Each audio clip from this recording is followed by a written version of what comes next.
What if you were today days old when you discovered that you had access to the spiritual practices, ideas, and traditions that have guided the world's oldest living continuous culture through 60,000 years of rich and diverse existence and through 250 years of colonial oppression? What if you realised that some of those ideas and ways of relating to each other and to the world aren't exactly so different from what you probably already know, and that Aboriginal spirituality could be a profound source of contentment and well-being? Author, speaker, and Worimi man, Dr. Paul Callaghan is my podcast guest this week, and I can't wait for you to hear from him. So let me tell you about my guest today. Dr. Paul Callaghan is an Aboriginal man belonging to the land of the Worimi people. He's an author, he's a storyteller, he's a dancer, and he's a First Nations consultant. He lives just outside of Newcastle in New South Wales in Australia. Paul's written many books, the latest of which is a book called The Dreaming Path, which really is, I guess it's a must-read guide for thriving in modern life, and it does so by drawing on 60,000 years of culture and wisdom. It is truly humbling to read this book and be trusted with some of the sacred knowledge of our First Nations people, to be able to learn such ancient wisdom that predates every religion on earth. It's an incredible honour and such a gift. I first heard of Paul's work through my mate Joe Williams, who has been quite public about his mental health journey and what road he took to get back towards wellness. Early on in our friendship, Joe told me about how an elder in his community told him, "Mate, you're not mentally sick, you're spiritually sick." And once Joe started reconnecting with the cultural practice of his community, his mental health began to improve. And one of the people that was with Joe along that journey is Dr. Paul Callaghan. So to be able to speak to this man who, alongside Uncle Paul Gordon, have honestly helped countless people in Joe's situation, well, it was pretty incredible. Now, just before we get started, during this conversation, we do discuss suicide and suicidal ideation. If that brings anything up for you, please, in Australia, give Lifeline a call on 13 11 14. Or if you're outside of Australia, please call your doctor. The book is called The Dreaming Path. I can't recommend it highly enough. It's out right now. Get it wherever you get your books. Enjoy this wonderful time with Dr. Paul Callaghan. Paul, I'm grateful we can speak today, mate. I'm really grateful that you can come on the show and we can speak about your book, The Dreaming Path, which I've been grateful to read. And it's no word of a lie. It's a true gift. One that I part of me feels we don't deserve. It's the descendants of colonizers. Part of me thinks like, do we deserve to know this stuff? But we'll get to that. It's incredible and very incredibly generous, and I'm really grateful to be able to get stuck into it with you. But Paul, to answer your question, you asked me what was it like to put the ochre on and engage in some ceremonial practice with Joe Williams and his mob down at the river out in where were we? Cowra, I think. You're down that way. It was astonishing, Paul. I've been involved in ceremonial practice, and I think, I'd love to really get stuck into this. I have been to the epicenter of the three monotheistic religions of our world. I have spent more than enough time in Jerusalem. I have laid my hands on the Western Wall. I have stood in the Church of the Holy Sepulchre. I have walked towards but because of the situation at the time, was not allowed entry to the Dome of the Rock. But I have not experienced such a profound sense of inclusion, belonging, transformation as I did that day.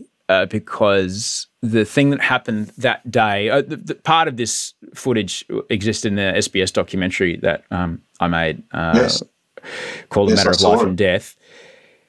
And the thing that those other the monotheistic religions community and ceremony and practice and I guess familial bonds and ritual around familial bonds and ritual into the beginning of life and, you know, the end of life are all a part of those monotheistic religions, but they all generally tend to ignore the inexorable connection with the environment around us, the environment on which we absolutely rely upon to survive. They take for granted that the environment will always provide, that there will always be water, that there will always be air, there will always be food. Yet what I experienced that day included those things, and it was absolutely profound, Paul. It was truly, truly profound. Wonderful.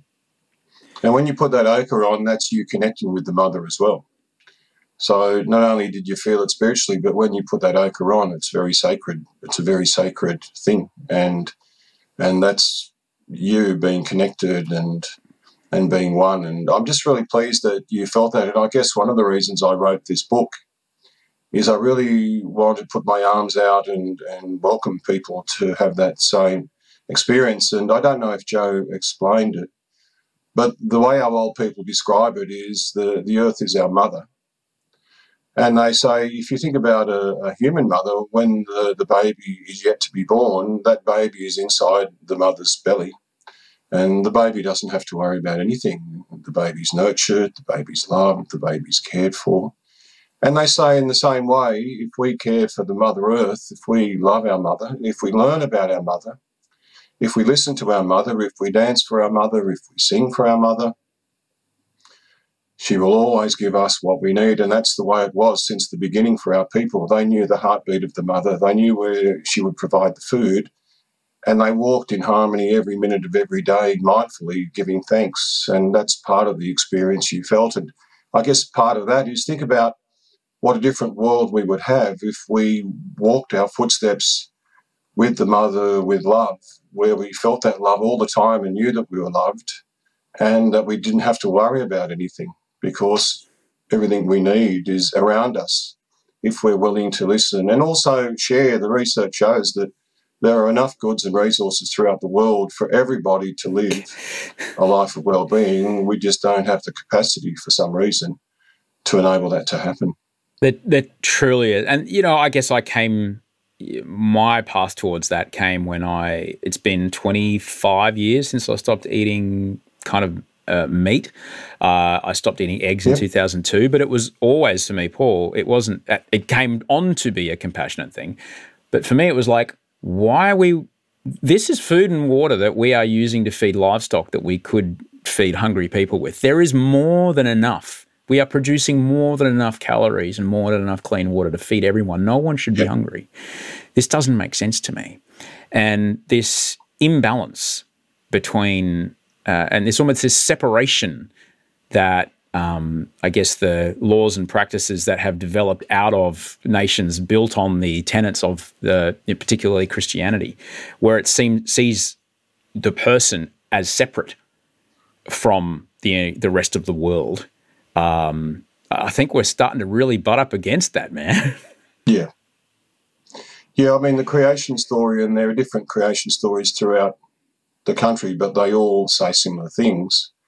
And you would have read a part of it in the book. And in essence, the creation story says that the mother and our father, Worimi from the sky, fell in love and she became pregnant and she gave birth. And when she gave birth to everything. So the mosquitoes, the flies, the trees, the dolphins. So if everything comes from the one mother, we're all her children. And so not only is it important in terms of a metaphor, if nothing else, to see the earth as something that nurtures us and we need to love and care for, but also everything around us are our brothers and our sisters. And the old people tell us that we were born last, and that was to remind us to never place ourselves above our brothers and sisters. They are our teachers. And the old people say, if you want to learn, certainly sit in a circle around a fire and share with the people around us, Aboriginal and non-Aboriginal, and we will learn. But if you really want to learn, go and sit out in the bush. And I noticed with COVID, what was it that people missed? They missed going out into nature and they missed each other. They're the tenets that are important. I mean, they missed blue paper too, but the big things they missed was being with each other and out in nature, and that's our old ways. As of this recording, Paul, I'm 4 days away from being 12 years sober, and I've learned a lot of interesting things in sobriety. And one of them, because the particular method that I have used to help me stay sober involves some steps. There's more than 11. There's less than 13. You can do the maths. There's God involved in that. And at first I had a real hard time with that. And, you know, it's very much a God of your understanding. But someone pulled me aside one day because of the way I was brought up and the religion that was pushed upon me that I did not agree with when I was younger. I was quite resistant to this. And someone pulled me aside and said, mate, this is a spiritual program. It's not a religious program. Religion is for people who are afraid of hell. Spirituality is for people who've been there. And I was like, oh. So let's kind of get a bit of your origin story here. How did spirituality and this spiritual path come into your life? Was it something that you had when you were younger? Was it something that you connected to later on? Yeah. Well, I haven't been asked that one. That's a lovely thing to talk about. My mother, I'm fortunate. I still have my mother and my father, beautiful people. My mother's Aboriginal, my dad's not.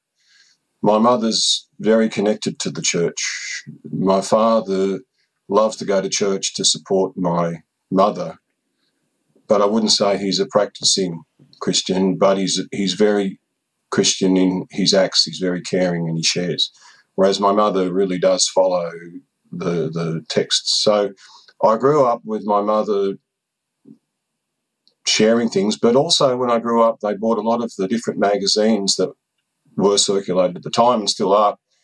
And as an 8, 9, 10-year-old, I loved reading, and I read them and they terrified me. And they consumed me with guilt, and every Sunday particularly I'd look to the west and look for the 4 horsemen to come and take me away, and I didn't see it as something that was giving me freedom. I saw it as something that was going to tear me away from those that I loved. So we have a very similar experience, man. I was like, how is this supposed to be good? I'm terrified for things that my body seems to be doing by itself. I didn't ask for this stiffy, but I don't want to go to hell for it. Fuck. No, that's right. The guilt, and then when I hit the teenage, when I hit my 18s and 19s, I had big self-esteem issues. Didn't admit it, but I did, because the social groups would call me a nigger and a dumb black coon, the white fellas that I tried to connect with, because when I hit about 16, I found that I had a love of learning, and so there was some friction within my own mob where I got called Uptown and Lamington and Coconut. And so I needed someone to kind of value me, so I turned to white friendship. And to fit in, I put up with all those racial slurs for a long time, and I turned to alcohol as my escape. So I wasn't a binge drinker and I didn't drink every night, but I did binge drink.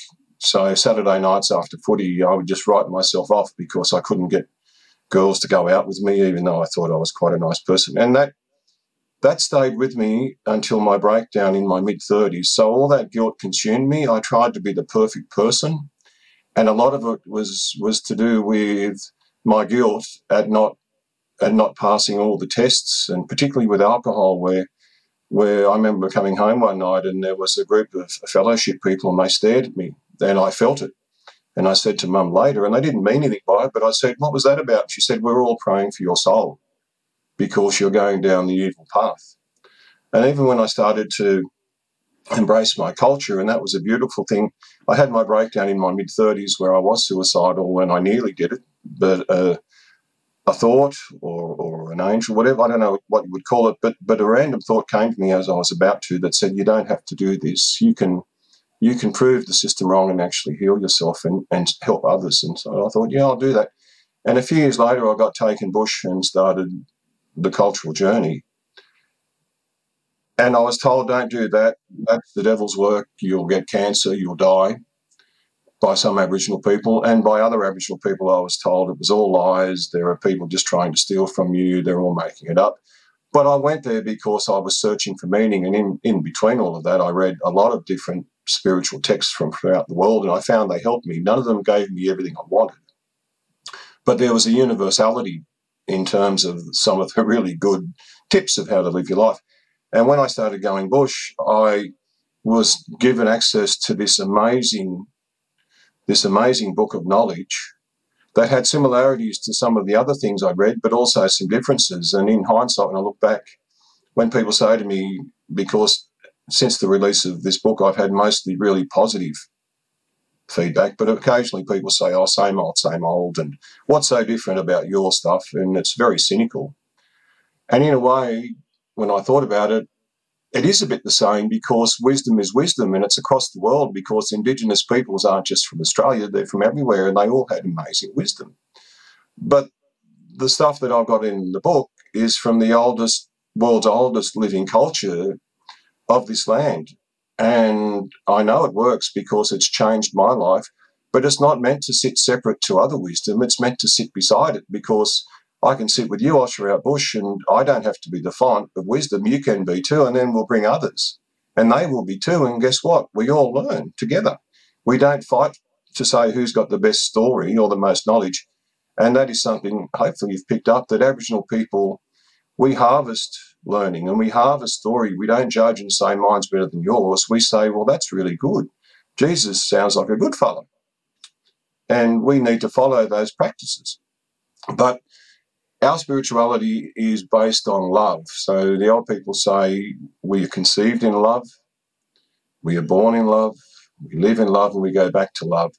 And so they tell us we don't have to prove ourselves. What we need to do is embrace the love and embrace the law, which is I must always care for my place and all things in my place. But the way I do that is different to you and different to others, and we all come together in this beautiful mosaic to create this beautiful tapestry where we care for each other and the land and all things on the land in love. So it's not about proving ourselves, it's about finding ourselves and embracing ourselves. And listening to you today, it sounds like that was your journey, because that was my journey. My journey of spirituality wasn't finding the light per se, it was feeling brave enough to let go of the old me, which was walking the footsteps of everybody else's expectations and finding me and then believing in me. And now I walk my footsteps with respect for other people. At the same time, I trust that my path is a path that I'm following and others can walk beside me on their paths, and we join together in unity. And people might say, oh, that's a bit cheesy, that's a bit new agey, but wisdom is wisdom, and unity and walking together and sharing for me works. Can I ask, you mentioned it before about trying to pass the tests or meet others' expectations.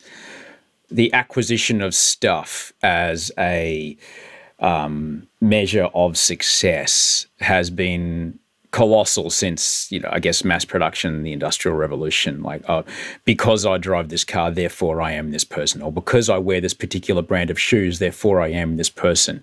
And anyone who has felt that rush of buying that thing with one click that shows up on their Instagram feed, and then when the thing arrives, they're like, fuck yeah, it's this bag or these sunglasses and whatever.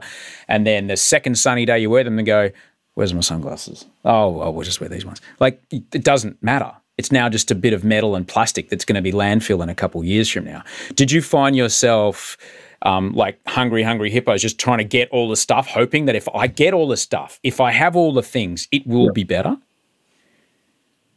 Yeah, for sure. And again, hindsight is a wonderful thing. I didn't know it when I was in it. And it's not just materiality, it's also power and prestige. So consumerism is a big thing. And funnily enough, I have an accounting degree and I used to lecture in economics. But it was useful to learn the machine so that I could discover what truth is in terms of my observation of the capitalist system. But it kind of goes back to when we're at school. When we're at school, and this is the difference again between the Aboriginal world and the Western world, when we're at school in the Western world, we're taught to battle each other. We're not told, we're not given swords, but we're battling to be the best in the class and the best on the oval. We're in little athletics and we're taught to win. And then you get into high school and you start getting pressure. You need to get the best UAI, or however they measure the HSC now, because you need to get to the best uni. So you compete at high school. And then you go to uni and you're competing to try and get those good marks because you're told that I have to get a good job. And when you go for a job, what do they say? We must have competitive merit, so we're competing again. And then when we're in the workplace, we're competing each other. And then when we come out of the workplace, there's this new boss called the clock, where we're fighting the clock all the time. We're fighting and fighting and fighting for time. And then we're going, when we're getting older, I've got to fight to care for everybody around me. But it's for all the wrong things. Whereas the Aboriginal way, rather than fight, we unite. Rather than compete, we share. We sit down and say, here, we've got all this here, let's share. And there's old stories, the Bogong Moth Festival down near the Snowy Mountains and up with the bunya nuts, or in my country, in Worimi country, if a whale was beached, we'd invite everybody in to have a feed because we share. So the old saying is, whilst the Western world over the centuries built castles and built armies, we built relationships. And the cornerstone of Aboriginal culture is, and the way we measure the strength of our story, and our story is really important, success is measured by our relationships with each other and relationships with the land. Whereas the Western world is all about competing to get money and jobs and also power. When I've had a very fortunate career after my breakdown, when I was given the law, and I decided I was going to start walking my own footsteps. I got a great job in TAFE. I didn't think I'd get a job because my panic attacks were so severe. Oh, no. But I just kind of faked it, and eventually I started to build my confidence. I started off as an Aboriginal manager, then I became the manager of equity, and then I became an equivalent of a dean of business, and then I became a CEO of a TAFE for New England, where I had 23,000 students. Unbelievable stuff. But it was all following my traditional practices. But there were people, once I became a big, big boss, saying to me, I need to be like you. And I'd say, no, you don't. Yes, I need to. It's important to me. And I saw how people feel that they need to feel valued by externalities. And I'd spent my life doing that until my breakdown. And when you're sitting with the old people, they have a laugh and they say, you know, these fellas building big houses with 5 toilets, how many bums have you got? You only got one. Why do you need 5 toilets? Why do you need 3 cars? And that's the peril of consumerism. We're taught to want. I mean, part of my studies in accounting was marketing, and I've worked in marketing positions, and it's about creating wants. And basically, when you see those ads, the ads say you can't be happy unless you have ... which then drives the machine of I need to earn money. And it takes us away from contentment. Contentment, I'm sure you feel it now, Osher, is when you put that ochre on and felt connection with something that was real. It wasn't just kind of made up in your head. It was real because, again, when people came out of COVID, what was it they missed? They missed being with people they loved, and they missed connecting with country. They missed being outside because all of that is real. The capitalist system is something that's made up. And, I mean, I've got super stashed away and you think, gee, I'm getting old, I need to tap into that. And in the last 2 months, it's just gone kaput because it's not real in a way, you know. And I guess that's the thing, to even consider, like if you considered it now, let's just say, for example, modern Australia was colonised, right, by a technologically, militaristically all-powerful, dominating, ruthless, force that a cough would kill a community, right? Which is what happened here in this country.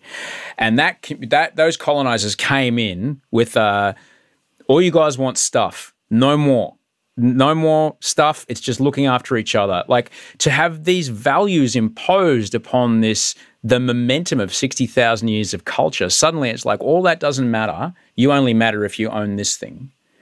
That's got to be devastating. And like you can only therefore get the benefits of these colonizers, the health, the water, the now the money that we are demanding you use, because food's no longer free. Food used to be free. Now you have to pay for food. It would be devastating if that happened to our modern culture. Yeah, I mean, Uncle Paul, who's got the beautiful words in the book that it's wonderful that you found so engaging to read.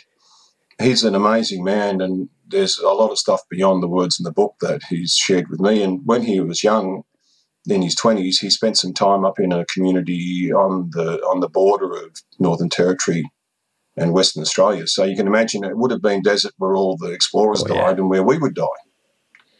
But he lived there. I won't give the name, but he lived there, and he said, think about it.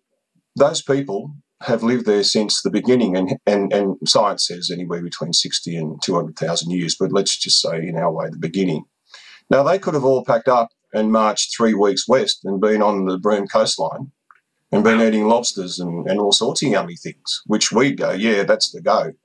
So the question is, why did they stay there?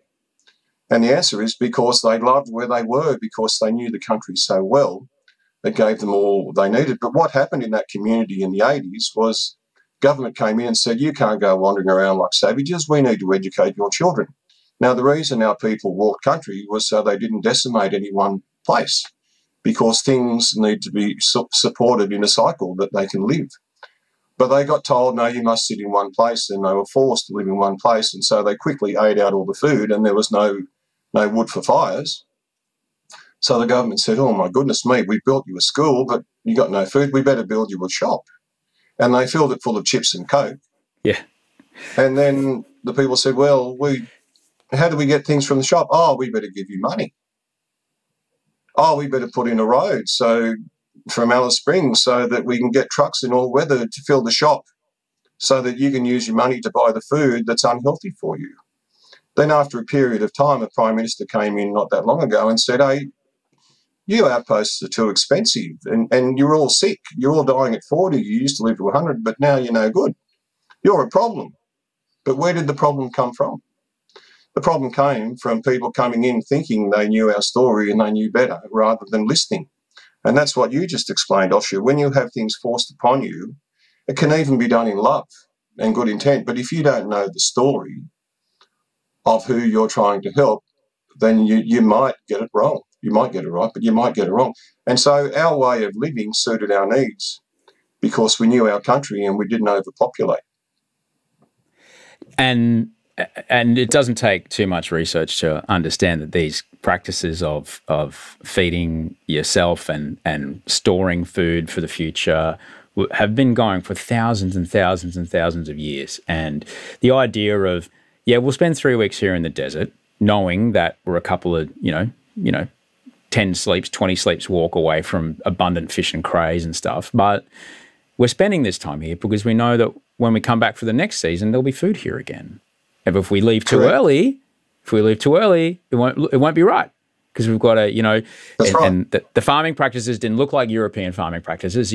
We're clearing this land here with fire and such to encourage this kind of particular plant to grow so that when we do come back, there's more of it. I mean, if anybody's read Explorer, Mitchell, he just walked north of Melbourne.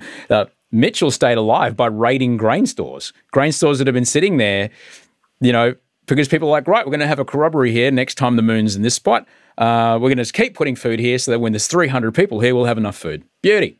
Anyway, all I did was follow the walking tracks and went, shit, look at all this food. It's not like these guys were like legends of the land. They just ate the food that they found stacked up.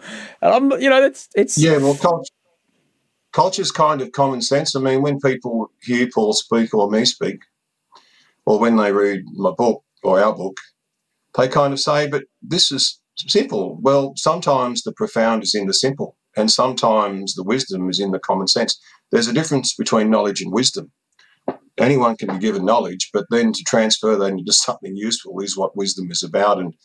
And if it's too complex, then you're not going to remember it. And so what I learned from going bush was there are these things that are powerful and beautiful, but there are also things I can remember, things like I need to embrace love, respect, and humility and always share.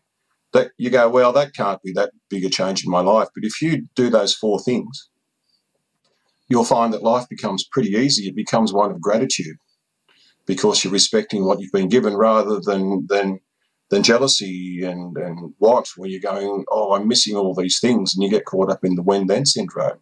So it is about being grounded, but a lot of our stuff is old. It's being recycled. Like mindfulness has been around since the day dot for us because when we walk country, we're mindful. So a lot of the ancient wisdom is being rediscovered and kind of branded as something that can be sold as a product, when in fact it's always been there if people are able to spend the time with local elders. I remember experiencing it when I was about 13, but then the first time I really noticed it, Paul, was I was at work and we were shooting 2.5 hours out of Alice Springs. This is in 2000. We were 2.5 hours northwest of Alice Springs. And I stood in a spot with my back to the dirt road on the way to this community we were visiting. And to the horizon in every direction, besides the dirt road and the car behind me, I could see not one man-made structure in every direction. And Paul, I was overcome with this. I was standing next to someone to work with, and I whispered to him. He was standing right there, but I whispered because I felt so small and so tiny and so insignificant. And that was a profound moment for me. It's like, oh, that's right. I am but a bunch of atoms on this giant spinning ball, and I'm just a part of all this. When you first went bush, obviously you were, as you mentioned earlier, you were dealing with suicidal ideation, which I have been through, and it's very, very difficult. And I've had those thoughts, and to be delivered from them is a true gift. When you went, I understand wanting to find any way out. And you know, like, I'll try anything. I'll get in a car and I'll drive. How far do you want me to go? I'll go if it means I don't have to deal with this 40 times a day because it's overwhelming. 100%. When you went out, when you stood out there, who did you go with, and what was transformational about that moment? Well, it wasn't Uncle Paul. I didn't meet him until a year down the track. It was one of the people that had spent time with him, and they just embraced the Aboriginal value of always share. So they were looking after people that, it's not a recruitment campaign. They just noticed me and thought this bloke would probably be willing to listen and learn. And so I went out with an older man, and he took me to a site, and I didn't know what to expect. And we went to a site, and he showed me the site, and what was important wasn't the site itself, it's the story. And when I heard the story, it wasn't so much the cognitive process of evaluating what was said to me, even though that was part of it. It was a bit like you when you stood with the acre on. It was a feeling that came over me where I got goosebumps, and I just felt right. I felt right. And I went, wow, this is amazing. It was like I'd spent my life trying to plug into something, but having it half plugged in, but not really getting the electrical current that I needed. So I felt the spiritual current came through me, and it wasn't that I suddenly become euphoric and dancing and I was cured, but it was a moment where I felt contentment, and I hadn't felt that for a long time. And also I felt something really deep inside that was strong. And then the more I went, it just kept on building slowly. So it wasn't something that was incremental, but I knew it was right. And in many ways, I've realised that this journey isn't about rushing to a destination. It's about enjoying the journey and taking a step without looking too far ahead and appreciating whatever it is that you're given at a moment in time. And that's now over 2 decades ago. And I still continue to learn, and I still continue to be amazed, but I still practice everything that I've been given. And every day I've got a gratitude diary, and I write down the things that every day that I have gratitude for, because I don't want to slip into those old habits, because I'm sure you're aware it's important to be disciplined, because the old habits are just around the corner if you don't keep an eye on things. Mate, anyone who's had a habit of running 5Ks a day and then goes on holiday for 2 weeks, that first run back, it is shit. Your body will detrain quickly, and the same thing goes for your brain. If you don't keep this stuff up, it goes away. I appreciate, and I just want to just point something out, and I know this from spending time with Joe. Hey, what are those scars, Joe? I can't tell you, mate. Just know that. Okay, all right. He's got ritual scarification on his body. You mentioned you didn't say the person you went with. You didn't say the place you went with. You didn't describe the story that was told to you. There's an element of I don't want to say secrecy, but sanctity around that knowledge, and it's to be shared only to the right people in the right environment. It's not to say that I'm allowed to know this and you're not. It's more to say there's a value to hearing it only when you're ready and in the right place to hear it. But you did mention something that I think is profoundly important when it comes to, Western views of the world. and Aboriginal views of the world. And this is something that I also learned on that trip in 2000, is the Aboriginal culture's perception of time and place and how that changes, I guess, spiritual practice and meaning. Yeah, for us, and it's in my PhD, I researched it because you've got to, it's funny, you write a PhD about Aboriginal culture and you've got to find written literature by non-Aboriginal people to validate what you've been told. And so I needed to find something to validate.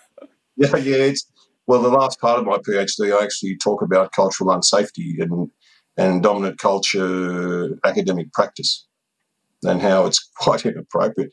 But I did find a comment that I could reference from a psychiatrist about how they observed, and now it's a psychiatrist, obviously it's real, whereas when our people say it, it's like, what?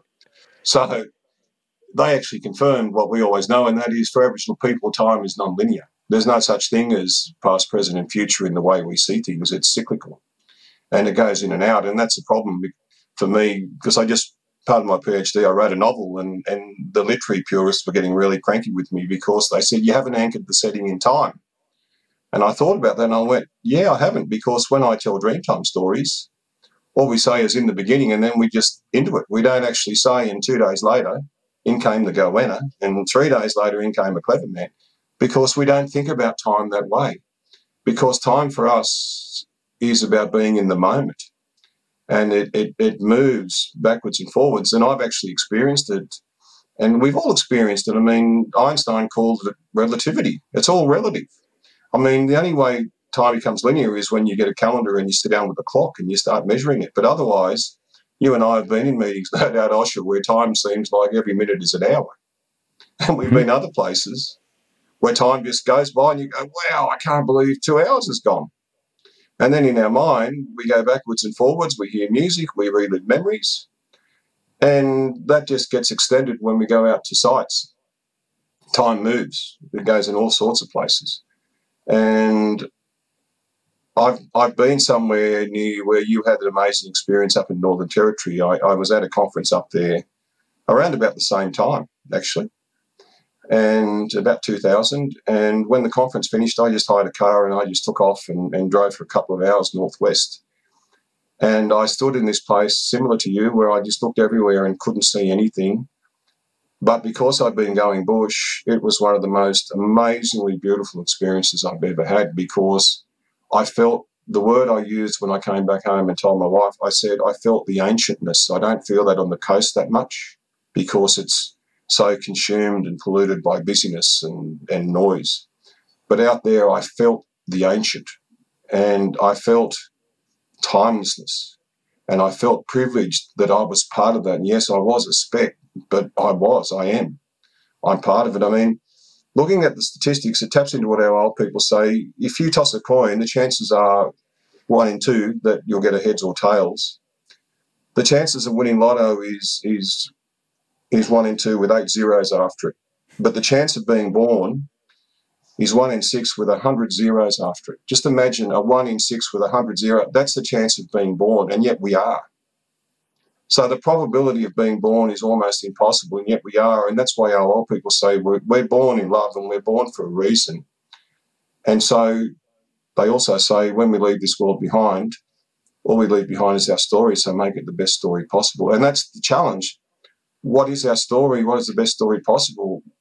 Up until I was 35, my story was about keeping everybody happy. After that, I decided, no, I'm going to walk my footsteps and not worry about the destination and time. Just walk my footsteps. And listening to you, Osher, that's why your story is so inspirational. You've gone, okay, I'm going to be me now. And that's the challenge. Can we look back and say I'm living that good story? And tapping back into your question about time, one of the problems is time is the boss. It dictates. We wake up and we look at the time. We get a red light, we get cranky and say, look at the time. We get home from work and say, my goodness me, it's dinner time, look at the time. And then we force ourselves to go to bed because we go, look at the time. And so time is almost an impediment to contentment, and yet it's something important that we need to understand. But again, it's like anything, money's not bad, it's the way we manage it. Time is not bad. It's the way we manage it. Understanding business practice isn't bad. It's the way we manage it. So all these things, so all the old values, that's why I found them so incredibly useful in contemporary life, because they're timeless. There's a lot of time in there, hey? Yeah. Well, I guess it was something that I truly understood. I guess part of the story, and I'll be respectful to, there was the guy that was taking us around, he was from that community, and it was a bloke walking on the side of the road, and he goes, "Oh, there's my dad uncle." I was like, "You what now?" He goes, "My dad uncle, pull over." And I said, "Hey, dad uncle." And dad uncle jumped in the back of the car, and we gave dad uncle a ride. And dad uncle spoke in his version of English, which the person I was with helped me understand. And dad uncle said, "Stop the car, stop the car." And he pointed out this thing on the hill, and he told me this, it was just a bunch of rocks. And then within about less than a minute, it was now two dingoes who had, it was like a mother dingo and a child dingo and the good child dingo. And down over there was the bad child dingo who hadn't listened to his mother, and now the bad child dingo was in trouble. And he said, always remember that. And then he said, "Okay, keep going. I've got to go see my friend." And, as far as he was concerned, that dingo was there. That mother dingo, I could hear it in his voice. That mother dingo and the good child dingo were there. The lesson was there. It was in the hilltop, and it looked down upon everybody every day, and it always has. And in that moment, it was like, oh, as you mentioned, the idea of like, oh, there was no once upon a time or way back when, and now to this day we remember. It's like, no, it is. Yep. As far as he's concerned, it is a mother dingo and her, the well-behaved child. It is a lesson about community and family and being respectful and honouring and the things you were speaking about earlier. And it is right now. Yep. But it always has been right now for 60,000 years. So I understand then when a mining company comes along and goes, "We'll just dynamite that." It's like, well, hang on. It's not that it stopped mattering. That's right. Because it was time ago. It matters as much as it does now as it did 20, 40, 50, 60,000 years ago. And you wouldn't do that to the Church of the Holy Sepulchre. You wouldn't do that to the Dome of the Rock. You wouldn't blow up the Western Wall. What are you fucking doing? Yeah. And it really helped me kind of get my head around the concept of time. And also that he called him dad uncle. And when he got out of the car, I said, "Why do you call him dad uncle?" He said, "Well, that's the closest English word I can give him." Yeah. Because I was like, "Is he your father?" He goes, "No, he's not the man that, married my mum, but he has the same, I guess, standing in my life as my dad." And the idea to me then of like, wow, to be accountable not just to your own dad, but to be accountable to all men and women of that cohort, because the other person in his life was called Mum Granny. Yeah. And I was like, wow, you'd really want to be on point because everyone is going to keep you aligned. So that relates, there's a couple of things there. That relates to, in Aboriginal culture, a big word is relationships, but another big one is our responsibilities. So once we go through law and are initiated, we have a responsibility to care for country and all things on country. But we have a responsibility to care for each other. So that young person was talking to their dad uncle, but that dad uncle's got a responsibility to care for that person too. So it creates a mutually beneficial commitment where we're there for each other, and that's really quite beautiful. Just tapping into your comment about time, something that people feel uncomfortable about when they sit with an Aboriginal person at times is because we don't have a concept of time in a way, even now behaviourally, we're really happy to sit there and be quiet and take in the stillness. And it enables us to also listen, but also think and also just be. And yet, quite often when you get non-Aboriginal people sitting around, they'll go, "Oh, I'm not really comfortable with this quiet, so I'd better talk and make some noise." And our old people just kind of go, why do they feel the need to fill the void with noise all the time? Why can't we just enjoy this little bit of stillness? There'll be plenty of time to talk. And that taps into this whole time thing, the pressure of, I haven't got much time, I better fit this in. Without a shadow of a doubt. I guess one of the upon reading your book, and I am very aware of not wanting to culturally appropriate. I don't want to turn up to Coachella in a Native American Indian headdress. I don't want to I don't want to be that white guy. How can a non-First Nations Australian incorporate some of the practices that you talk about in the dreaming path, and yet stay on a respectful side of not being culturally appropriating? Yeah, there's a couple of things relating to that. So a lot of people go, oh, but we're not Aboriginal, why are you sharing this? And you kind of said it very humbly at the start about this gift and you're not sure whether you're worthy of it. Well, yeah, I'm reading the book. I was like, mate, after everything that's happened, you still want to share this? You know, I felt like it wasn't deserved, dude. Well, there's an altruistic reason of we should always share. The old people say knowledge, if not shared, has no power. So we should share. But also from a spiritual perspective, this knowledge comes from the land and we're the custodians. That's what I've been taught. And so we have a responsibility. I talked about the importance of responsibility. We have a responsibility to share this knowledge with everybody that lives on this land. The reason being, we want them to love the land like we do. I'm not saying they have to believe our spirituality, but we want them to understand where we're coming from, so at least there's some respect for that, and hopefully some desire to care for the land in whatever way that means to that person. So we're quite happy to share, and the idea is we want to sit around the fire together. When I first started writing this book, it was about giving some insights in terms of Aboriginal philosophy to help people with contentment. But by the time I finished it and thought about it, it's also really important as a vehicle for mutual understanding and reconciliation, where we can truly sit down, where people feel comfortable. And yet when I call you my brother, you go, oh, you really feel that? And I go, yeah, you're my brother. And you'll go, yeah, I'm not bloodline, don't matter. Since the Newcastles came down in the 1500s, they've been made part of family. And so it's about showing respect, which you have in spades. And it's about sitting down with local elders in local regions and if invited, and making those connections and showing that respect. What we don't need is everybody suddenly going out and spouting wisdom, pretending that they're the custodians of the knowledge. At the same time, I can only speak for myself and Uncle Paul, by the way, but we'd love to see people saying that they read this book and it made a difference, and encouraging other people to read it and understand. And so the first layer is understanding where we're coming from and then using that. So the way the old people explain this, kind of connected to what you're saying, and this happens with us as Aboriginal people, two Aboriginal people, an old fellow might grab me and say, look, I'm going to tell you a story. And they'll tell me a story and they'll say, now that's for you. I want you to sit with that story and hold on to that story, and I want you to think about that story, and I want you to reflect on that story.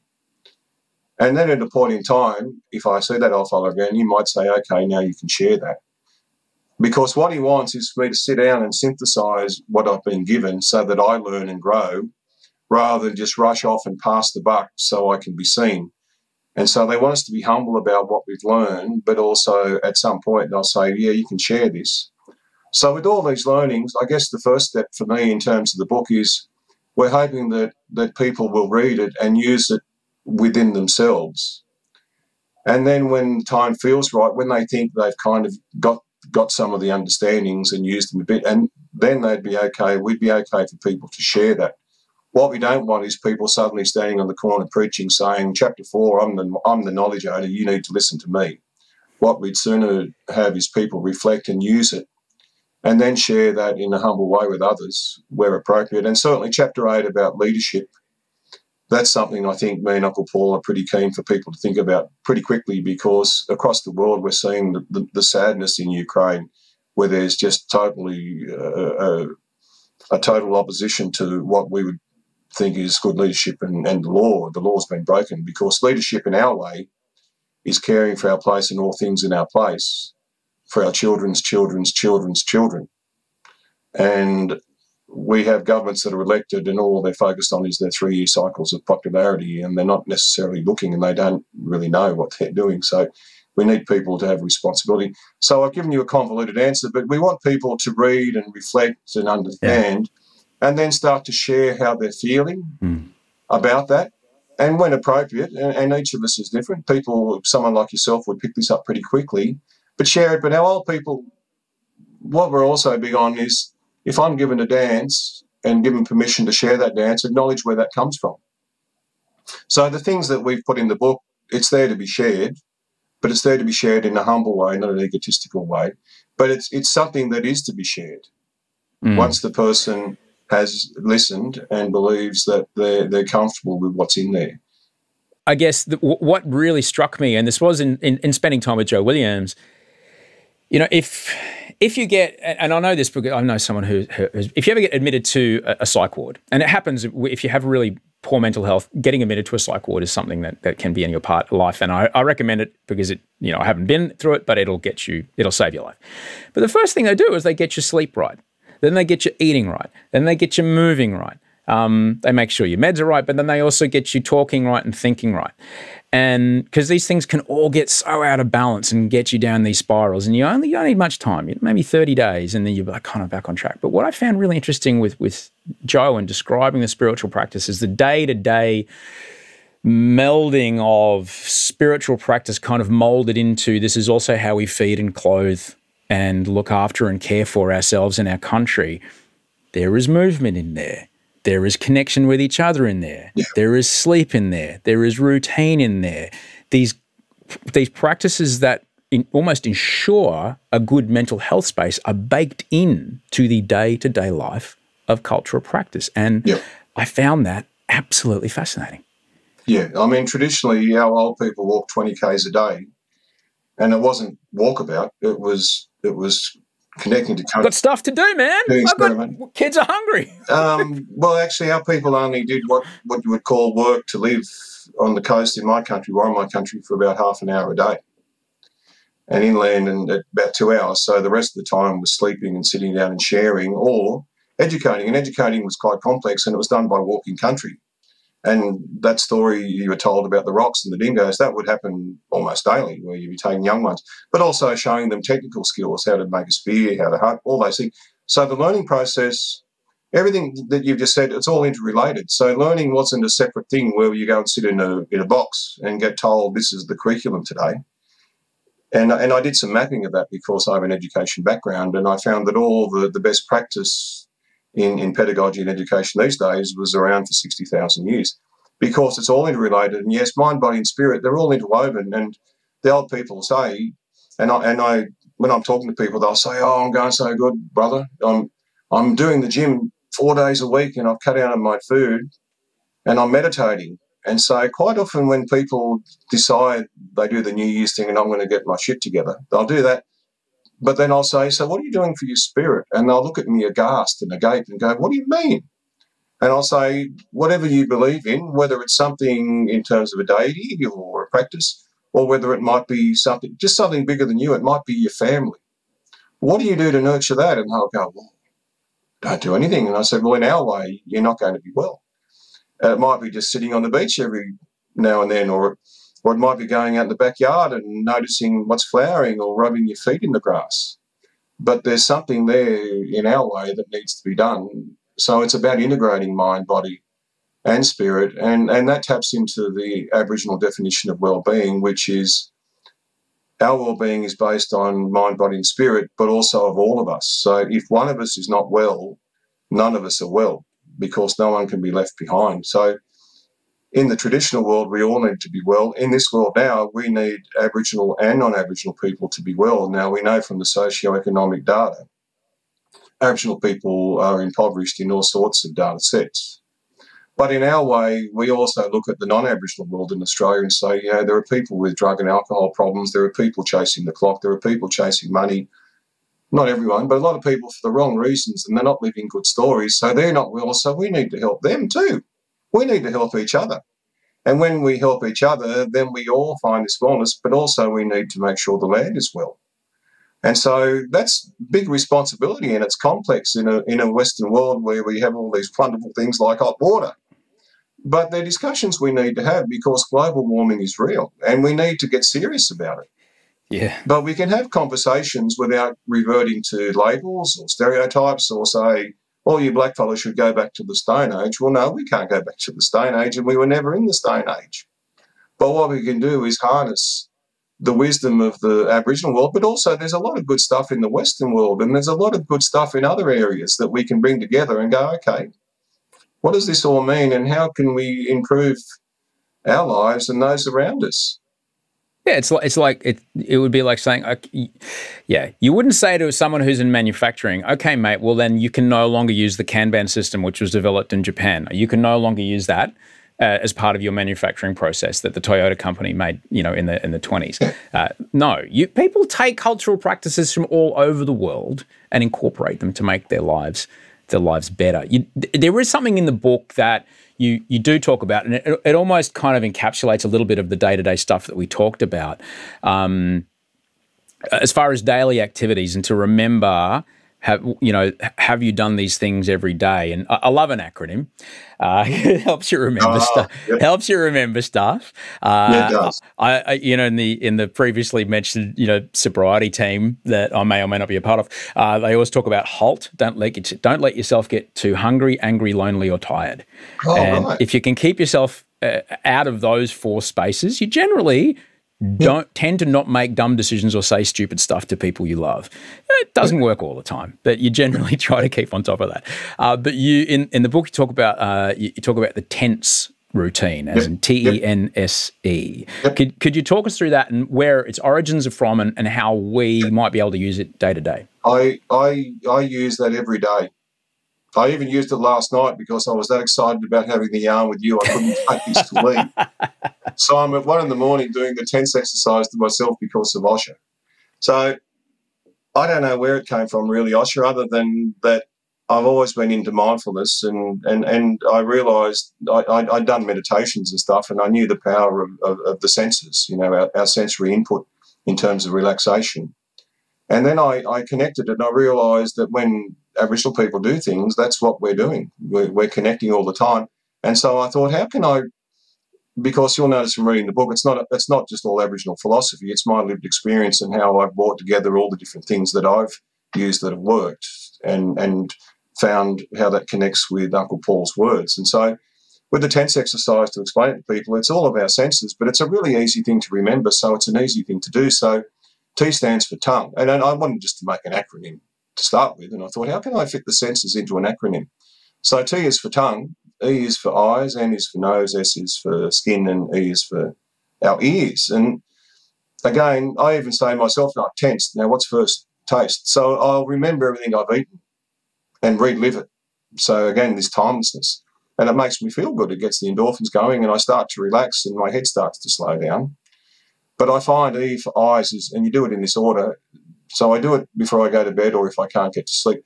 Then I'll remember everything I've seen that day that's beautiful. And because I've trained myself to do it, I noticed in real time when things are beautiful, like the hibiscus are out at the moment and the frangipani's out, and there are just amazing things everywhere. So I usually don't get past eyes. I re-see everything I've seen beautiful that day, and by that time I'm in dreamland. But if not, I'll remember what I can smell from that day, and then I'll remember what I felt, and feeling's always beautiful.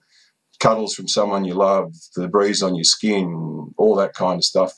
And I've only got to E probably 4 or 5 times in the last 3 months where I think of all the beautiful things I've heard.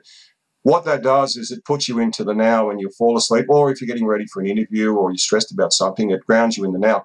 But also, more importantly, in some ways, if you do it enough, you'll find every day as you're walking around, you'll go, gee, that tastes good. Or you'll go, gee, that looks beautiful. Or you'll go, oh, that smell. Oh, that's so good. Or you'll touch something and go, oh, wow. Or you'll hear a bird usually, and or a child laughing. So it gives you these moments of pleasure, and that's the gratitude exercise and the 10 out of 10 exercise that's in the book. If we look around, there are literally hundreds of things every day that are wonderful. But what happens is our brain is wired into a deficit pattern. We'll notice the negative, and the negatives are there. But there are lots more positives if we look out for them. But the problem is, and I've done lots of workshops on this, we tend to not look out for the positives. We just tend to harvest the negatives. I can't tell you how grateful I am to spend time with you. And I know we just kind of spoke about the focus of the book, but the history of Uncle Paul that you've been referring to and how he came to reignite this flame is astonishing. And the amount, could you even estimate the amount of people that he initially has taught and have then taught others, it would be in the thousands, surely. Yeah, he's been doing this for probably 30 years, and he's connecting with probably, at various levels, probably 500 people a year, so that'd be 15,000. I mean, he's such a humble man. I was talking to him one day. I said, "Oh yeah, I love the Dalai Lama." He said, "Yeah, I took him bush once." And I went, "What?" He said, "Yeah, he knows a bit, but he said all the other Dalai Lamas know a lot more spiritually." I said, "What do you mean?" He said, "Oh, there's more than one, you know." And he says it so calmly, you think, no, he's making that up. And then you'll see something and you'll go, oh, he was telling the truth. And so he said all these other Dalai Lamas picked up all the spirits and it was really amazing. And I said, so you're going to, oh, no, I got some details, couldn't be bothered. So he's got people all over the world that he's changed their lives. And now we've got a book that's also coming out in France and Germany, this book. And I said, where are your contacts in Germany? Oh, I don't know. So he's literally changed people's lives all over the world, including mine. And we're both similar age now. So what we've realised is if you looked at where we need to go in terms of reconciliation and unity and well-being across this land, let alone the world, you'd kind of get a bit down because of the scale. Because this is a long journey. But what we are both intent on doing is we want to plant a garden. We want to put seeds where we know those coming behind will start to germinate and share this learning. And in the longer term, we will see a place that's unified. So Paul is a phenomenal man and a very humble person, and he's kind of created his own problem because he doesn't ask for it, but this can happen. I'm sure you've had it happen with you.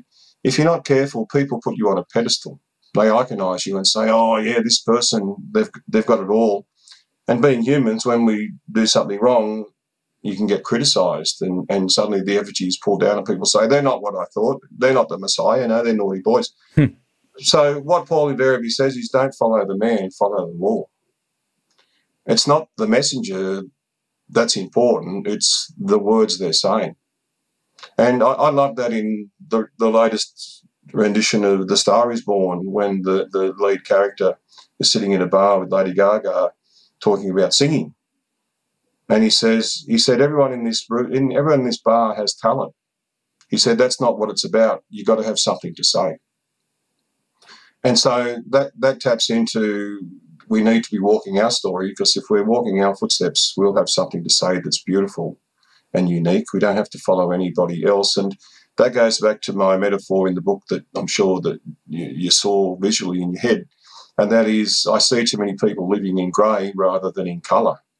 And yet there's colour all around us. So I remember Paul and I were sitting down in a little food court just down from Central Railway in Sydney quite a few years ago, about to give a presentation, and I just noticed everyone looking like their dog had died. Everyone, head down, shoulders slumped, and I could feel the greyness around them, and I called them the greys, and most people were just living in grey. But I just told him, I said, have you ever tried banh mai, Vietnamese pork rolls? He said, no, and I said, well, there's one just over there, I'm going to get us a couple. And we sat there and we were in this state of euphoria for 15 minutes where we were just like shooting out rainbows of joy in this field of grey. And that's the thing. There's this colour all around us. And, I mean, we even have a gift with our eyesight that we can see colour, but we don't embrace it. And so that's the challenge, and that's the thing that Paul has brought into the world and is sharing. It's an ability for us to tap into old wisdom. But by doing so, tap into our own wisdom, because we're all ancient in our own way, and the knowledge is in there. If we tap into it, there's this, you call it your intuitive self or your wise self. It's in there, but we need to find it. You know, as a country, we have so much blue sky above us. We are nowhere near the top of the mountain. We fell backwards down the stairs and we landed on our feet somehow, and yet when I see what more we can do, the thing, Paul, the thing that's really, I truly believe this, the thing that's holding us back is in the same way that, you mentioned banh mi. I've eaten a banh mi in the old days. Banh mi's are amazing. Vietnamese really know what they're doing when it comes to food. In the same way that if you haven't got an acceptance with, and I live with omnivores, Paul, like my wife, my kids, everybody eats. Yep. Everyone eats meat in my house, and what people put in their mouth is their business. But my wife's Fijian, all right? She knows what it is to raise the pig. She knows what it is to slaughter the pig. She understands this is what's happening, all right? But people who haven't faced that, there's this kind of internalized shame when they're eating meat. They're like, I know something died, and I'm uncomfortable that something's died, but I'm eating this anyway. Similarly, and I don't mean to be trite, I'm just trying to find a way that can parallel that. I think all of us kind of know that something really horrible happened and is still happening to allow us to live in the country we live in. And until we face that shame, until we work through that shame as people who are implicit and complicit in this destruction of culture and community, until we go, yes, it is happening, it has happened, we are all benefiting from it. How can we now together move forward? Yeah, mate, Paul, if we can unlock that as a country, I think we'll be unstoppable, man. I truly believe that. I truly believe that. Yeah, I mean, you look at, no one likes to see people going through hardship, and my heart goes out to people affected by floods up the North Coast and in Sydney. And I talk about in the book what happens when storms come into our life, and there is a time when storms come, and we need to kind of accept the grief and loss, but not allow us to pin us down forever, and at some point start going through it. And we have sorry business that teaches us that. But when there is that hardship, I say it quite often, the same as COVID around the world, in times of hardship, you see the beauty of humanity. You see people rising. You saw people going out in boats and saving people up at Lismore. In the fires down south, you saw these amazing human beings giving. And a comment I make at times is, why is it that the beauty of humans is ignited through crisis? Why can't we ignite that in everyday life? Because there are a lot of amazing people in this country, very giving people, wonderful people. I mean, the fact that we got the referendum up back in the 60s, a lot of non-Aboriginal people voted to support our rights to be in the Constitution. And so how do we ignite that? And it's about creating a platform of understanding where people don't feel guilty, where people don't feel yelled at, and we can sit down and talk. I've had a few people criticise me about this book, saying, "Oh, what about the genocide, and what about the invasion? You need to be talking about that." And I do that with my consultancy work, and I've certainly done that in my PhD, and I've just written a couple of novels that encapsulate that. But with this book, I wanted to provide something that's strength-based, that doesn't shy away from that truth-telling. There's a chapter there about truth-telling. But I'm trying to give people something to engage and feel good about so that we can come together and feel comfortable and safe in these conversations. And certainly we do need to be able to sit down and reflect and be honest. I was in Germany a few years ago with my youngest son in Berlin, and I was amazed about the honesty and the authenticity of the museums, the open-air museums and others, about what happened. Yeah. And I thought, wow, if only we could do something like that in Australia, because reading it all, they do it in a way where you make up your own mind. There's no finger pointing, there's no yelling. It's just sharing, here is what happened. And so that's certainly an important part. It's like going, for me, this country is in adolescence, and it's time for it to start looking at itself so it can reach adulthood. And when it reaches adulthood, that's when there'll be truth-telling. And there are lots of sad, sad stories that I talk about when I deliver workshops and things, so I don't hide it. At the same time, I want people to feel like they can sit in something beautiful, and that something beautiful is this country and the culture that's within its lands. I have been, and I remain so moved by, like, my connection to you is through Joe Williams, and my friendship with Joe has been of enormous and incredible value to me and my wife Audrey, and the continual exposure to the knowledge that he is so generously sharing with me and my family, and then the introduction to yourself and the generosity of this book. It's a true gift, mate. It's a true gift, and I certainly hope that enough people read it, at least people who have an aspiration to any form of leadership in this country, and just to gain an understanding, just to gain an understanding, because we don't need a demountable shop filled with potato chips and Coca-Cola. That's not it. That is not it, No. And man, just thank you. Thank you for dedicating your life to this. And I'm grateful we have leaders like yourself and Uncle Paul in the world, man. And I can't wait to speak to you again. And I really hope that if there's any way that I can help you, mate, you reach out, because I would love to be a part of helping amplify what it is you're doing. Wonderful. Wonderful. Thank you for just being you, mate. It's wonderful to have people like you in the world to join hands with us. Mate, I'm just trying to, I don't know what I'm trying to do. Just trying to make it feel less not right. Does that make sense? Yeah, and that's a good place to be. Let's dance together in comfort, not in shame. Yeah. And I'll leave with a story about that. With dance, putting the ochre on is part of getting ready for dance. And dance isn't like, let's go down to the disco. Dance is our sharing of story in a physical way. And on my 40th birthday, it was the first time I was to do a public dance. And Uncle Paul came up to me. He said, "How you going? How you going, mate?" And I said, "I'm shit scared." And he said, "Really?" He laughed at me. And I said, "Yeah, I'm almost vomiting." And he said, "Why?" And I said, "Look at the people. There's 1,000 people out there, they reckon." He said, "What are you nervous about?" I said, 2,000 eyes. And he said, "I don't know about you." He said, "I don't know why I waste my time trying to teach you stuff." And I got all sad. And I went, "Why?" And he said, "Look up in the trees. What can you see?" And I said, "Oh, there's a big wind up there. That's the old spirits coming in to watch us." And he said, "You know that, eh?" I said, "Yeah."